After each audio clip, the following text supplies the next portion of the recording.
For the placement of the chicken coop, we had many factors to consider. The first was, do we put the coop inside the pasture and rotate the chickens with the goats? But we decided we wanted to keep them outside of the pasture to minimize parasite load.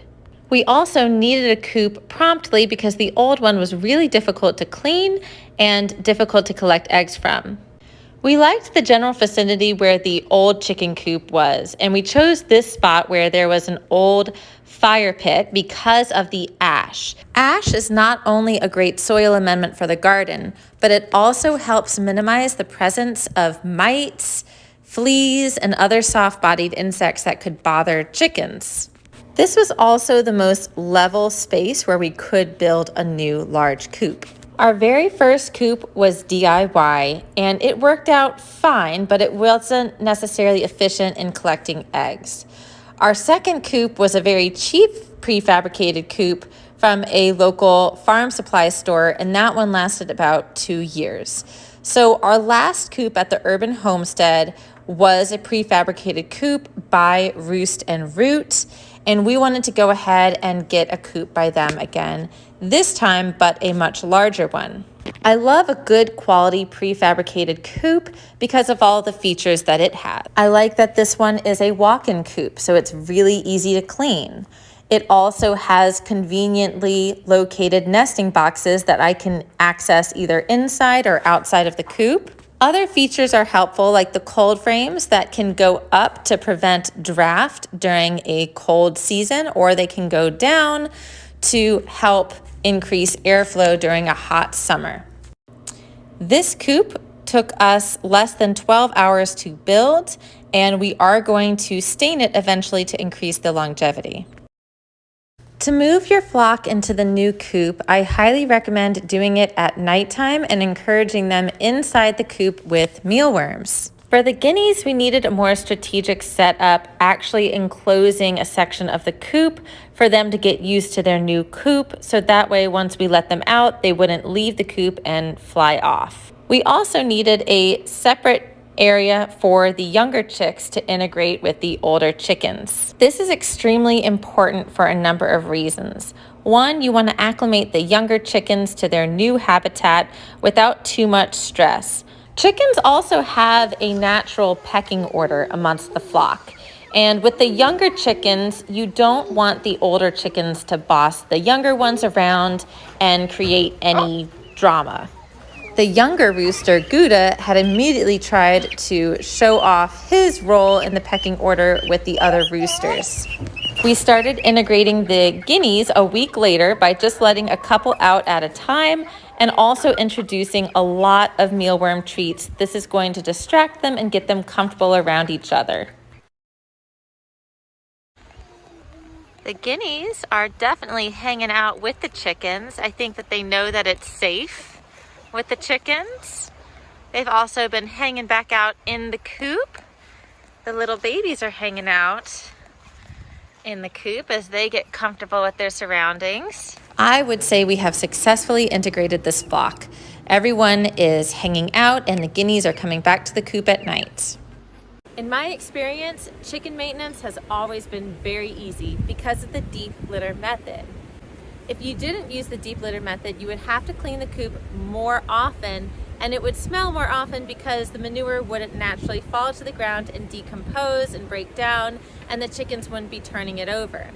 But in the deep litter method, it all just gets recycled into the ground, and when it does start to stink, your job is to go in, mix it up, and add more shavings. And then on an as-needed basis, you would remove all of those shavings, put them into your compost pile, and then start anew. So today is the first day that I am applying pine shavings. Per the coop manufacturer's recommendations, I did not dig out 6 inches in this coop, I just left the plain dirt floor. One, it was on top of an old fireplace, so I wanted to utilize those ashes for mites and small insect populations. Ash is a great remedy for that. Now I have chickens and I also have guineas, and the guineas poop way more than the chickens, and for some reason it just smells way worse. So I've probably had this coop up now for maybe 2 months. I have about 15 birds, including the guineas, and it is time to maintain my coop, and I'm going to show you exactly how to do that. All you need is 3 materials: diatomaceous earth, food grade. If it's OMRI listed, that's usually the label that I go for. Pine shavings, and then either a garden trowel. I'm using my daughter's garden hoe to scrape poop off of the nesting boxes. This is hands down the least glamorous part of having a chicken coop, but everybody poops. So I just take my hoe, you could also use a garden trowel, and I'm just scraping the poop off and letting it fall directly to the ground. Depending on how many birds you have, it may be a good idea to actually scrub this down annually or as needed. Next, I'm applying food-grade diatomaceous earth to the roosting bars and the stairs. It is best that you wear a mask to avoid inhaling the diatomaceous earth, which can be harmful to your respiratory system. It also can be ideal to wear gloves so it doesn't dry out your hands, but this is a completely safe product.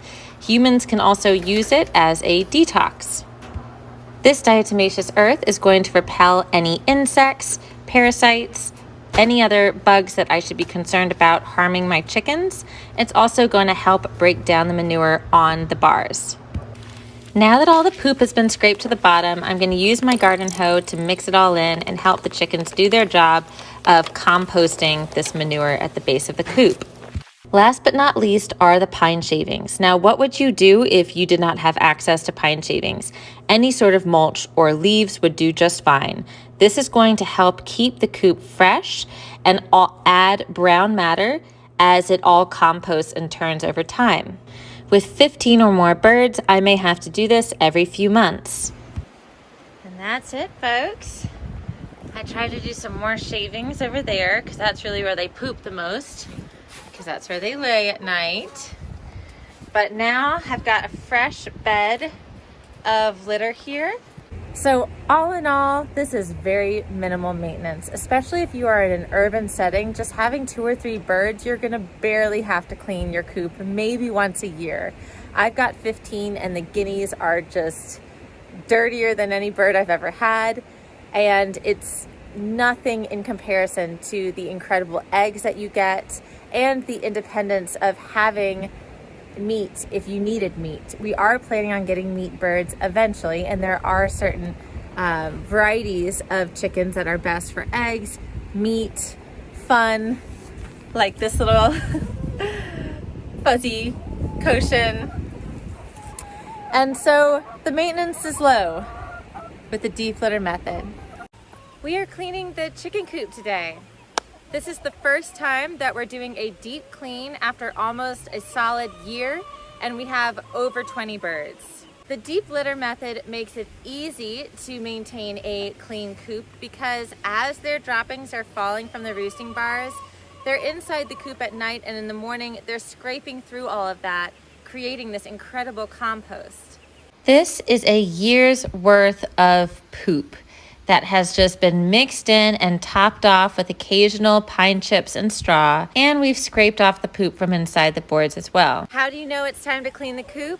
Simple answer, it's gonna get stinky. And it should only get stinky 1 to 2 times a year if you're using the deep litter method properly. If it gets stinkier than that, then you either have too many birds or there's some sort of issue with your setup and management. The first thing we're going to do is take out all of the roosting bars and ladders so that way we can really scrub those down and have access to underneath. Next, with a paint scraper, I just am scraping off all of the stuck-on poop. Once that's done, I'm taking an electric sander to really get off all of the poop that's on there and all of the stains. As I do this, my husband is raking out all of the litter. It is almost 1 foot tall as we've added bark chips and straw over the year to mix in with the manure, and this is going to make excellent compost. Back to my roosting bars, I'm scrubbing them all down with soap. And then after they're all scrubbed and washed off, I'm setting them out in the sun, the ultimate cleaner for them to dry. All of the litter has been scraped out from the chicken coop and being moved into our compost piles. It's perfect timing for our compost piles because we had already flipped them, with the larger debris being at the bottom, and we're putting compost and chicken manure on the top. Next, we are adding fresh mulch to the bottom of the chicken coop. This is all black walnut mulch, but you can use any type of hardwood mulch that is not dyed. We just happen to have a big pile left over from cutting down some trees. Check out how clean the roosting section is. We don't need to add any diatomaceous earth. We'll save that for later throughout the year. We're going to add some fresh herbs to the nesting boxes and run.